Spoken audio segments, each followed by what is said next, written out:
Кашель– скрытая злость. Если ты пришел за здоровьем, реши сначала, готов ли ты изменить причины, приведшие тебя к болезни. Так говорила Виценна.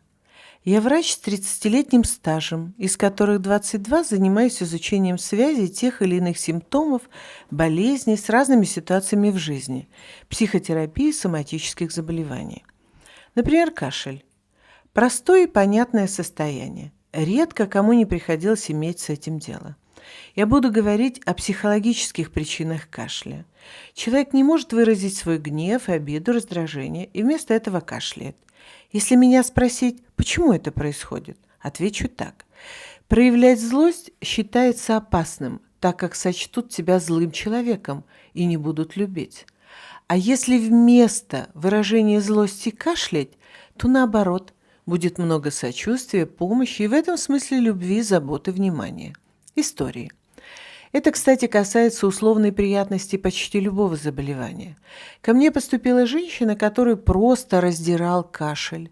За 1,5 года она обошла все. Ей исключили коклюш, туберкулез и прочее. И, наконец, как последняя инстанция, она пришла ко мне. Несколько слов о предыстории.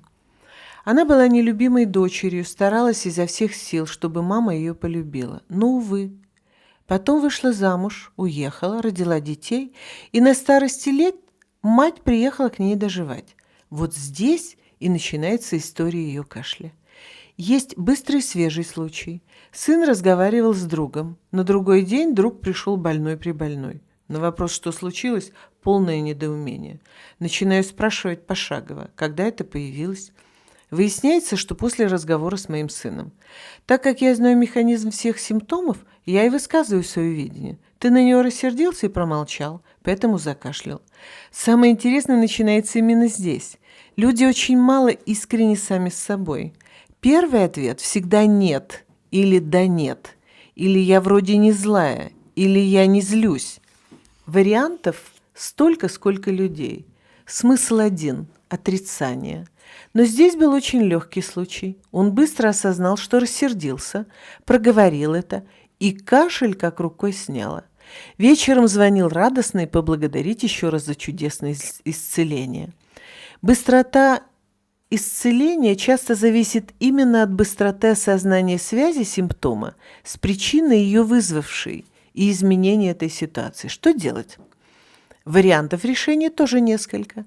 От самых простых, например, просто понять и признать, что рассердился и промолчал или промолчала, до разных способов выплеснуть из себя эту злость.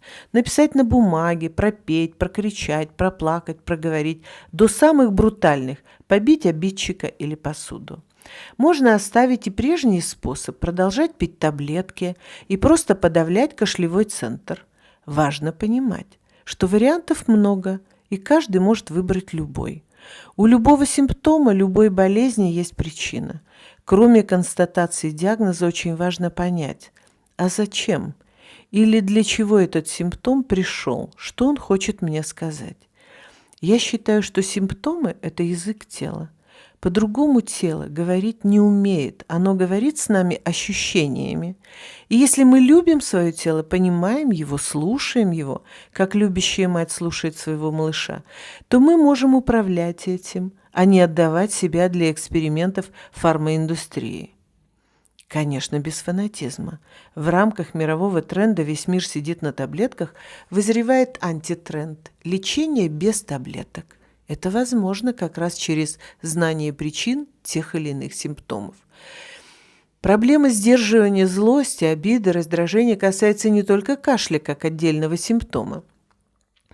Это касается бронхита, как самостоятельного заболевания, пневмонии и бронхиальной астмы. Просто обидно, когда родители, не понимая или не хотя понимать причину болезни, полагаются лишь на врачей и на их диагноз, за которым следует в основном медикаментозное лечение. Предлагаю для начала рассмотреть само понятие дыхания, ведь все перечисленные болезни – это болезни органов дыхания. Что такое дыхание? Смешной вопрос. И тем не менее, очень немногие ответят, что дыхание – это сама жизнь. С первым вдохом человек начинает жить, и с последним вздохом он уходит из жизни. Так и говорят – издох. И если человек не может дышать, то на самом деле он не может жить. Ему надо не с дыханием что-то делать, а с жизнью. 18.11.2011